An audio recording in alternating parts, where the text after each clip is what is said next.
Hello friend, welcome back my channel. मैं सुधा सिंह। आज मैं कुछ ऐसे टिप्स एंड ट्रिक्स लेके आई हूँ जिसे करने से घंटों के काम मिनटों में हो जाएंगे। और आज कुछ ऐसे भी टिप्स हैं जो कि आपको खाना बनाने में बहुत ही मदद करेगा। अगर आप भी अभी नए नए किचन में काम कर रहे हैं और आपको मतलब बहुत चीज़ परफेक्ट तरीके से बनाने नहीं आता, तो मैं कुछ ऐसे टिप्स बताऊँगी जिससे आप खाना बनाएंगे ना तो किसी को यकीन नहीं होगा कि आप पहली बार किचन में मतलब कुछ भी नया बना रहे हैं। तो वीडियो को स्टार्ट करने से पहले अगर आज की थोड़ी सी भी वीडियो पसंद आएगी तो लाइक, चैनल पे पहली बार आए हो तो सब्सक्राइब और ज़्यादा से ज़्यादा लोगों में शेयर करिए। तो सबसे पहला है कि अगर आप उसमें कुछ भी आटे में कुछ भी फिलिंग करके बनाते हैं ना, तो उसके लिए आटे का डो बहुत गीला लगाएं।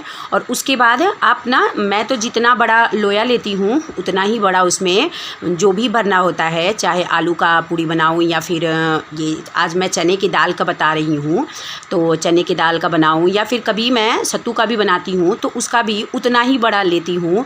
और देखिए, आटा अगर आप गीला डो लगाएंगे ना तो बहुत अच्छे से उसमें आराम से भरा जाता है। और फिर देखिए, अभी उसको फिर हल्के हाथों से बेल लेंगे। और सबसे मेन आज का है जो मैं टिप्स बता रही हूँ कि सबसे पहले कोई भी चीज़ ना, जब इस तरह की कोई भी चीज़ बनाए ना तो डायरेक्ट कढ़ाई में डीप नहीं तले। पहले उसको इस तरह से दोनों तरफ से हल्का हल्का सेक लें तवे पे। और इस तरह से आप सेक के अपनी पूड़ी रख लें और फिर आप कढ़ाई चढ़ा के और इस तरह से आप करके बनाइएगा। दाल पूड़ी हम लोगों के यहाँ होता है ना कि जिसको भी रहता है कि दाल पूड़ी जिसको बनाने आता है ना, तो उसको कहते हैं कि वो सारे खाने बना लेगा। अगर दाल पूड़ी जो बना रहा है और बिल्कुल फट नहीं रहा है, अच्छे से पूरा मतलब वो छन जा रहा है, तो ये हम लोगों में है कि जब नई दुल्हन आती है ना तो उसको भी पहले दाल पूड़ी ही बनवा के ट्राई किया जाता है। तो इस तरह से बनाएंगे ना, कभी भी डायरेक्ट जो होता है, जैसे अभी लोया बना के जो हम लोग बेल के और डायरेक्ट कभी नहीं तलिए। इस तरह से तवा पे करके और थोड़ा थोड़ा दोनों तरफ से सेक के और फिर रख लीजिए। और देखिए कितना मतलब अच्छे से फूल जा रहा है, बिल्कुल नहीं फटेगा अंदर, बहुत अच्छे से। तो चाहे आप इस तरह का, जब ठंडी का समय रहता है ना तो हरे मटर का भी जब पूड़ी बनाते हैं तो इस तरह से देखिए, अभी मैं बता रही हूँ कि कभी भी डायरेक्ट बेलने के बाद डायरेक्ट कढ़ाई में नहीं डालें। इस तरह से आप करके डालेंगे ना तो एक तो तेज़ आंच पे बस दोनों तरफ से हल्का ब्राउन होने का रहता है और डालते ही पूड़ी फूल जाएगी। तो सारी पूड़ियाँ देखिए कितना अच्छे से फूली फूली बन रही है। और अगर थोड़ा सा भी फट जाता है ना तो पूरा तेल भी ख़राब हो जाता है उसमें। तो इस तरह से कौन कौन लोग बनाते हैं, ये हम लोगों की तरफ बहुत लोग बनाते होंगे। और जो नहीं बनाते एक बार इस तरह से ट्राई करिएगा, बहुत ही आसान है और इसका टेस्ट बहुत अच्छा आता है, बहुत सुंदर सुंदर से इसका टेस्ट आता है। देखने में भी देखिए सारी पूड़ी फूली हुई हैं और टेस्ट बहुत अच्छा इसका आता है। तो एक बार आप लोग इस तरह से बना के ट्राई करिए। और नेक्स्ट है बेल की शरबत। तो इसका शरबत गर्मी में बहुत ज़्यादा मतलब फ़ायदा करता है और अच्छा भी लगता है। लेकिन बच्चों का नखरा रहता है ना कि इसके जो थोड़े से गोंद टाइप के जो इसके अंदर होते हैं ना, तो उसके टेस्ट थोड़े अलग आते हैं, तो बच्चे बिल्कुल पसंद नहीं करते हैं। उसके लिए मैं बहुत ही आसान टिप्स बता रही हूँ कि जब भी आप इस तरह से, पहले तो मैं बच्चों से इसको जो तोड़ना रहता है तोड़वा के और उसके बाद थोड़ा सा पानी डाल के और उसमें पूरा इसका निकाल के और फिर उसको चीनी डाल के और उसके बाद थोड़ी देर इस तरह से छोड़ देंगे ना, तो जो उसका वो गोद टाइप का जो टेस्ट होता है ना, वो बिल्कुल नहीं आता है। और उसके बाद अभी देखिए पूरा पानी मैं नहीं डाली हूँ, थोड़ा सा ही पानी डाल के और पहले इसको छन्नी से छान लेंगे, क्योंकि थोड़ा सा भी रह जाता है ना तो बच्चों का नखरा बहुत रहता है। जब इस तरह से छन्नी से छान लीजिए ना तो कलर देख के वो फ्रूटी टाइप्स ऐसे करके पहले तो मतलब टेस्ट करना चाहते हैं, वरना उनका रहता है ना कि कुछ भी चीज़ का कलर अगर थोड़ा सा भी ख़राब रहे तो बच्चे बिल्कुल टेस्ट ही नहीं करना चाहते। और मैं इस तरह से बनाती हूँ ना, उसके बाद सबसे मेन रहता है, पहले तो मैं टेस्ट करके देख रही हूँ कि इसमें चीनी और सब कुछ सही है कि नहीं, क्योंकि बच्चों के पास लेके जाइए अगर थोड़ा सा भी कुछ भी कम हो तो फिर तो वो पूरा मतलब एकदम ना ही कर देते हैं। और उसके बाद देखिए बच्चों का है, कुछ भी कोई भी जूस दीजिए उसमें इस तरह से बर्फ़ के क्यूब डाल दीजिए ना, तो वो उनको बहुत ज़्यादा पसंद आते हैं। उसकी वजह से वो मतलब बहुत अच्छे से पी लेते हैं। तो अभी मैं इसी तरह से बना के गर्मी में रख देती हूँ और फ्रीज़ में रख देती हूँ। उसके बाद जब भी उनको देना रहता है ना तो उसमें इस तरह से आइस क्यूब डाल के दे देती हूँ। तो एक बार आप लोग इस तरह से बना के ट्राई करिएगा, बच्चे भी इसको बहुत ही शौक़ से पियेंगे। तो अभी जो बच गया है उसको फ्रीज़ में रख देंगे और फिर जब बच्चे मांगेंगे तब दे देंगे। और नेक्स्ट है चौरा को लेके, हम लोग इसको ना चौरा बोलते हैं, बहुत लोग हमारे गांव में तो इसको मेन लतरा बोला जाता है, बहुत लोग बरबट्टी बोलते हैं, मतलब जो भी बोलते हैं। इस तरह की सब्ज़ी रहती है ना कि काटने में बहुत प्रॉब्लम होती है, बहुत समय लगता है। इसके लिए आज मैं बहुत ही आसान टिप्स लेके आई, चाहे ये हो या फिर बीन्स हो या फिर भिंडी हो। जब भी आपको काटना हो ना तो पहले तो उसके सबको अलग अलग करके देख लीजिए कि कोई भी ख़राब हो तो उसको चुन के निकाल दीजिए, और उसके बाद रबड़ लगा के और इस तरह से काटिए। मेरे यहाँ तो बहुत ही छोटा छोटा काटो, तभी ये लोग खाते हैं, वरना मतलब ये क्या बच्चे तो नहीं खाते, लेकिन मिस्टर तब भी खाते हैं। अगर थोड़ा सा भी बड़ा बड़ा काट देना तो वो नहीं खाते हैं, और दो दो चार चार ले लेके काटो ना तो बहुत समय लग जाता है। तो अभी देखिए पूरा इसी तरह से आराम से पूरा ये 250 ग्राम का पूरा बंडल है, मैं इसी तरह से बना लेती हूँ। और फिर रबड़ जब मतलब काटना रहता है ना तो पीछे खिसका खिसका के, और देखिए एक बराबर कितना अच्छे से कट गया है। तो ये आप लोग ज़रूर आजमाइएगा।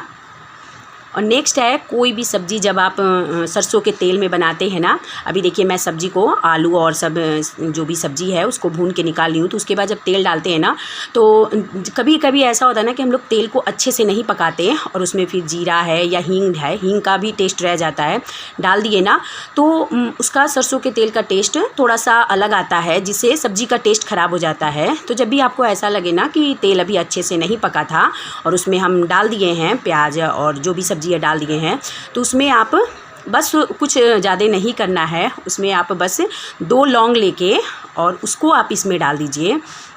इससे ना जो भी सरसों का कच्चापन तेल का होगा ना वो बिल्कुल ख़त्म हो जाएगा। तो कैसी लगी ये टिप्स कमेंट करके बताइएगा। नेक्स्ट टिप्स बहुत ही काम की है। इस तरह के जब भी ये अदरक घिसने वाला हो या फिर चाकू हो, उनकी धार जब कम हो जाते हैं ना तो कभी कभी हम लोगों को पता नहीं होता, तो फिर लगता है कि नया ही मंगा लेते हैं जब चाकू की इस तरह से धार कम हो जाते हैं।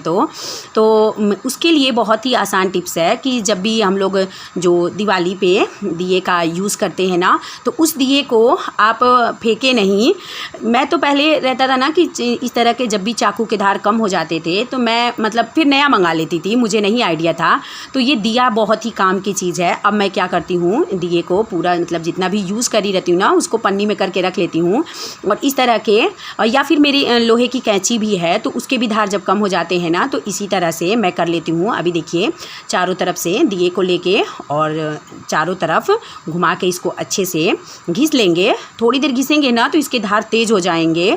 अगर आपके पास ये दिया नहीं है तो कोई भी पत्थर का टुकड़ा लेके या ईंटे का टुकड़ा लेके आप इस तरह से घिस लीजिए और बहुत ही अच्छे से धार तेज़ हो जाता है। और इसी तरह से चाकू का भी थोड़ी देर घिस लेंगे ना तो बहुत अच्छे से इसका धार हो जाता है। और मैं कैंची का भी इसी तरह से कर लेती हूँ, वरना मेरा कैंची ने इस समय कई महीनों से वो जो बड़ी वाली कैंची है जिससे मैं ब्लाउज़ की कटिंग करती हूँ, कई महीनों से ऐसे ही पड़ा था कि मतलब धार उसका कराना है। और मतलब कभी कभी होता है ना याद ही नहीं आता, ना मिस्टर को दे पाते थे ना हो पाता था। तो अब इस तरह से मैं उसका धार बहुत अच्छे से कर ली हूँ। तो इस तरह से आप इसको करिए और बहुत ही अच्छे से धार इसका तेज़ हो जाएगा। तो बहुत ही आसान ये टिप्स है और इसमें कुछ ज़्यादा मेहनत भी नहीं करना है।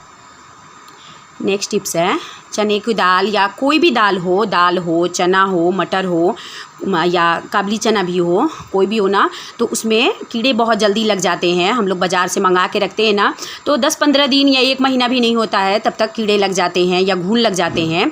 तो ये है अरहर का दाल है और इसमें मैं अब मसूर की दाल मिला के डालती हूँ। पहले तो मैं केवल अरहर की दाल बनाती थी, तो अब डॉक्टर मना करने लग गए। तो मसूर की दाल डेली वाले में ऐसे करती हूँ, नहीं तो कभी कदा तो चने की दाल भी बना लेती हूँ, कभी काली दाल भी बना लेती हूँ। तो जब भी इस तरह के दाल हो, चना हो, कुछ भी आप मंगाते हैं ना तो उसको जब भी आप डब्बे में रखें ना तो बस एक छोटा सा काम करना है कि उसमें आप मतलब 4-6 लौंग लेके और डब्बे में डाल दें और फिर उसको डब्बा बंद करके और अच्छे से हिला के और इसको रख दें तो बिल्कुल ख़राब नहीं होगा। और बहुत ही आसान है। और ये रहता है ना कि इस तरह के जब भी हम लोग मंगाते हैं ना तो कभी कभी लगता है कि अभी घर में पड़ा हुआ है और जब निकालो तो इतना ज़्यादा उसमें घुन लग गया होता है कि फिर हम यूज़ नहीं कर पाते हैं।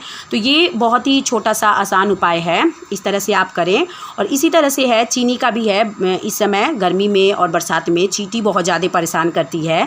तो चींटी के लिए भी है कि जब भी चीनी के डब्बे में आप मतलब बार बार ढक्कन खोलो ना तो उसमें चींटियाँ लगी जाती हैं। तो उसमें भी इसी तरह से 2-4 लौंग डाल दें और फिर बंद कर दें तो उसमें भी चींटी बिल्कुल नहीं लगेगी। और डब्बा का रहता है कि हम लोग चाहे कितना भी अच्छे से बंद करें लेकिन चींटी लगी जाती है, तो इसके लिए बहुत ही आसान ये टिप्स है। तो कौन सी टिप्स आपको पसंद आई कमेंट करके बताइएगा, या फिर कौन सी टिप्स आप भी यूज़ करते हैं अपने घर में, तो ये मुझे कमेंट करके बताइएगा। और अगर आज की मेरी ये वीडियो पसंद आई होगी तो लाइक, चैनल पर पहली बार आए हो तो सब्सक्राइब और ज़्यादा से ज़्यादा लोगों में शेयर करिए। मिलते हैं नेक्स्ट वीडियो में, तब तक के लिए बाय बाय।